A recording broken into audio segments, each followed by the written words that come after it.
Welcome to another edition of In the Dugout with Coach Terry Rooney. Coach, you're coming off a big weekend and a big win against SEC team Alabama and a 2-1 record from the South Alabama Classic. Can you tell us a little bit about the games? Well, I tell you, it was a great tournament. We scheduled that tournament by design, knowing that we'd be facing 3 regional caliber teams, and I feel really good about the way we played. Obviously we played well against South Alabama on Friday night. Saturday we played a very good Southeast Louisiana team. They just played better than us. They made a few bigger pitches and got a few bigger hits, but we didn't play terrible Saturday night. Southeast Louisiana, their credit, did a nice job, and obviously on Sunday I thought that they responded tremendously. I was really proud not only that we beat Alabama, obviously, but the way we bounced back. I thought that was kind of our theme.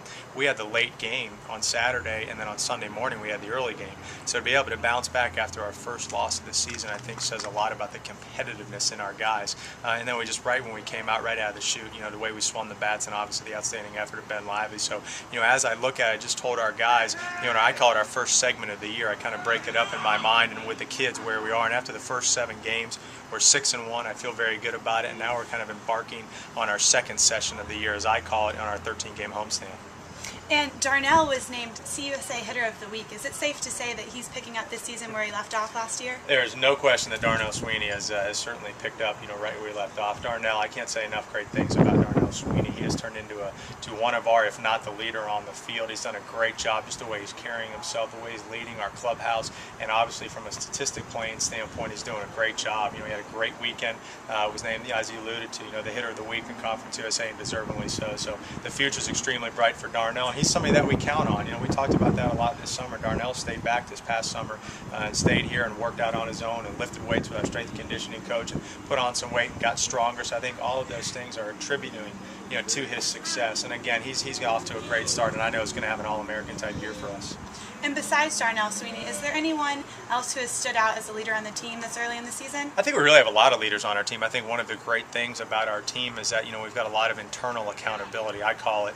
I says you need everybody to be accountable for their actions. I don't think myself personally that there's there's 1 or 2 guys that you say are the guys that you bestow leadership upon. For me, I want to have 33 players on our team that exude leadership qualities, and I think that they do.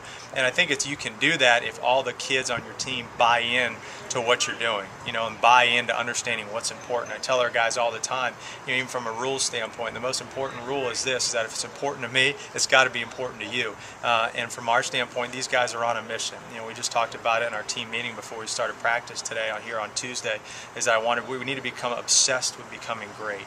And I think that we are. Obsessed. To be great individually or as a team, it's not normal. It's not. If it's normal, it would be for everybody. Being average is normal. This team's not going to be average, and we've got internal accountability, in that locker room to make sure it doesn't happen. I think after the first 7 games overall, I'm pretty pleased where we are. Tomorrow, March 2nd, starts your first of 13 at-home games. What are you expecting out of your players? What's important to keep them healthy in the next 2 weeks? I think we're very fortunate that we're playing 13 games right now. Our schedule is done by design. I wanted to go on the road early this year, obviously up in South Alabama. And I think there are 2 things that are important to this. Number 1 is that we respect everybody that we play. We've got a phrase around here that we talk about, we respect everybody but fear no one. And I think in this 13-game homestand, we've got to respect every single opponent we play and focus on 1 game at a time, although we're here for 13 consecutive games. The second thing is, and a huge emphasis of mine, is we need to keep getting better. We're 6-1, we're not 60-1, so we're off to a good start, but we have to keep getting better in every single area, and that's what we're going to make sure we're going to do. And from my standpoint, as long as we're consumed with the process of getting better every single day that we practice and every single day that we play, then I think the results will take care of themselves. All right, thank you so much for your time today, Coach. And if you're going to be around next week, be sure to come out and support your Knights. I'm Rebecca Hurley with UCFathletics.com.